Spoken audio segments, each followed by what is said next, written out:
മലയാള സിനിമയ്ക്ക് ഒരു ഭയങ്കര ഗംഭീര ഒരു സമയമാണ്. ഇപ്പൊ ആവേശത്തിനെ പറ്റി ഭയങ്കര റിപ്പോർട്ടുണ്ട്, ജയഗണേഷൻ നല്ലതെന്ന് ഇങ്ങനെ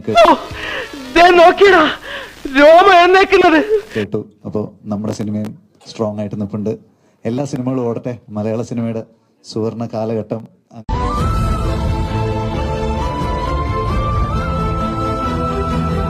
ആമസോൺകാര് ഓർഡർ ഡെലിവറി ചെയ്യാൻ വരുന്ന സമയത്ത് അങ്ങനെ ഡെലിവറി ബോയിനോട് പറഞ്ഞ കാര്യം അറിയില്ലേ? എടാ തെണ്ടി, നിനക്ക് എന്നെ മനസ്സിലായില്ലേ? ഞാനും നീ ഒരേ കമ്പനിയില്. നീ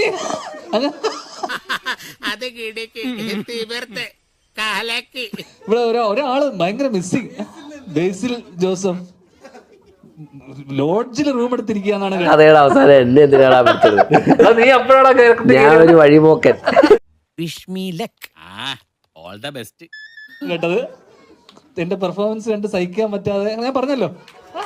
ബേസി എന്നെ വിളിച്ചു, നന്ദി വേണോടാ, നന്ദി. എന്നോട് പറഞ്ഞു ആ ധ്യാൻ തെണ്ടി നന്നായിട്ടുണ്ട് എന്ന്. എന്നിട്ട് നീ എന്നെ അവൻ മെയിനാന്ന് വിചാരിച്ചിട്ട് അവൻ ഇന്റർവ്യൂലൊക്കെ വന്നിരുന്നു. പറ്റിക്കരുതല്ലേ? എന്റെ വായിക്കാത്ത കയറിയിരുന്ന് വിടുവിച്ചാലേ ശരിയാവും. ഞാൻ ഇത്ര റേഞ്ചിൽ അഭിനയിക്കുന്നത് കണ്ടത് അങ്ങനെയല്ല. പതിവ് പോലെ എന്റെ പെർഫോമൻസ് ഗംഭീരമായിട്ടുണ്ട്. അത്യുഗ്രൻ സാർ.